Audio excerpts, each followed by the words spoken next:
Chinese Foreign Minister Wang Yi has welcomed his British counterpart David Lammy in Beijing. The UK's top diplomat is in China seeking to overhaul bilateral ties.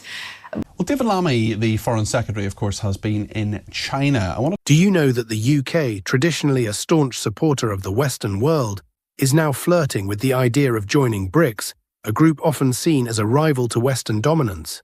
Yep, you heard that right. The country that's been at the heart of Western alliances for decades is exploring options that might surprise you. But why is the UK considering such a bold move? And how does this all tie into UK Foreign Secretary David Lammy's recent visit to China? A visit where he's juggling trade talks while challenging Beijing on its controversial support for Russia's war in Ukraine. Intrigued? Well, let's dive right in. So let's get straight into it. The idea of the UK joining BRICS, a coalition of major emerging economies like Brazil, Russia, India, China, and South Africa, might sound strange at first. After all, the UK has been a central player in the Western alliance for generations. NATO, the European Union, until Brexit, and a special relationship with the United States have long defined Britain's role in the world. But here's the thing. The world is changing, and Britain knows it has to change with it. Since Brexit, the UK has faced mounting pressure to rethink its international trade and diplomatic relationships. BRICS, which started as a loose economic group, has grown into something far more influential. With a combined population of over 3 billion people and economies that are growing at impressive rates, BRICS countries are setting themselves up as an alternative to the traditional Western-dominated financial systems. They're talking about creating their own currency for global trade to reduce dependency on the US dollar and challenging Western institutions like the International Monetary Fund, IMF, and World Bank. So where does the UK fit into this? Well, if Britain were to align itself with BRICS, it would open doors to massive new trade opportunities with emerging economies that are shaping the future of global commerce. But here's the catch. BRICS includes Russia, a country the UK has been openly critical of, especially after Russia's invasion of Ukraine. It also includes China, with whom relations have been increasingly strained. The idea of joining BRICS is both strategic and risky. On the one hand, it would allow Britain to diversify its trading partners beyond the West, something the UK desperately needs in a post-Brexit world. But on the other hand, aligning with BRICS could put Britain at odds with its traditional Western allies, especially the US. And let's be honest, can the UK really afford to upset Washington? Even as the UK considers the possibility of engaging with BRICS, it's essential to remember that the West, particularly the United States, still holds significant sway over British policy. The special relationship between the UK and the US has defined much of the 20th and 21st centuries. Military cooperation, intelligence sharing, and mutual economic interests mean that any move the UK makes is scrutinized by Washington. So why is the UK even thinking about joining BRICS? Well, it's all about balance. Britain finds itself at a crossroads.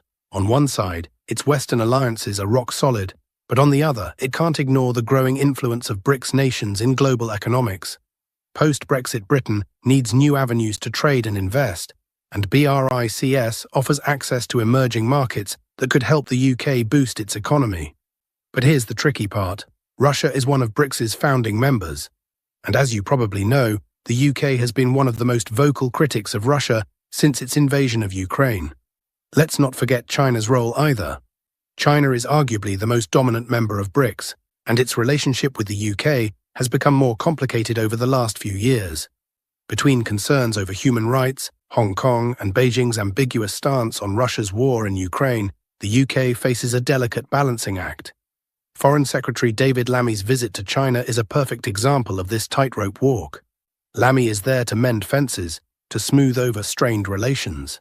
At the same time, he's there to ensure that Britain's criticisms of China's alignment with Russia don't fall on deaf ears.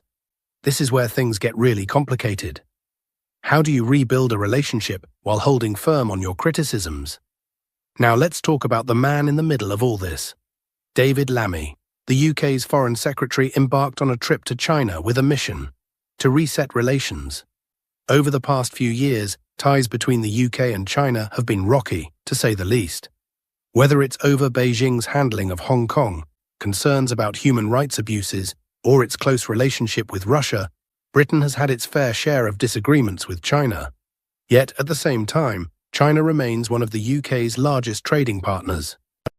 So, what exactly is Lammy hoping to achieve with this visit? It's a pragmatic reset, as they call it.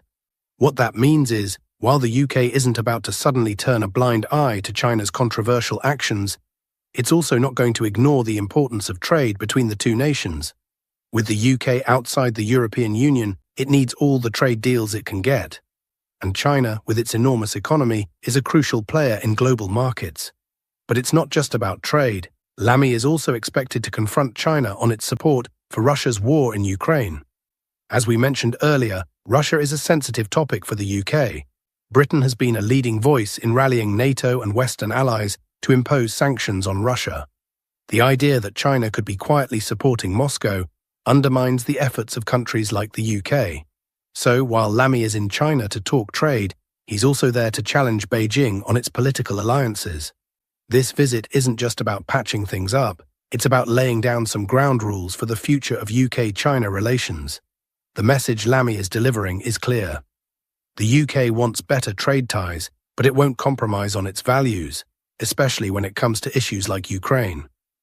Here's the big question: can the UK really balance its relationships between the East and West? The idea of joining BRICS while maintaining its Western alliances is no small feat. Britain wants to have it all, a strong trading relationship with emerging economies while keeping its ties to the US and NATO intact. But is that even possible? On the one hand, BRICS offers exciting new opportunities. As these emerging economies grow, their influence on global trade and finance will only increase. By engaging with BRICS, the UK could position itself as a key player in the new global order, one that isn't dominated by any single power. On the other hand, the UK can't risk alienating the West. The US is still its most important ally, both militarily and economically. Aligning with BRICS, especially with countries like Russia and China in the mix, could send the wrong message to Washington and its NATO partners. At the heart of it all is the UK's desire to remain a global player. It's not about choosing one side over the other. It's about finding a way to engage with both. David Lammy's visit to China is a step in that direction, and it could set the tone for Britain's future foreign policy. But make no mistake, this is a tightrope walk, and one misstep could have serious consequences. So what's next for the UK? Will it join BRICS, or will it remain firmly in the Western camp? One thing's for sure, the world is watching.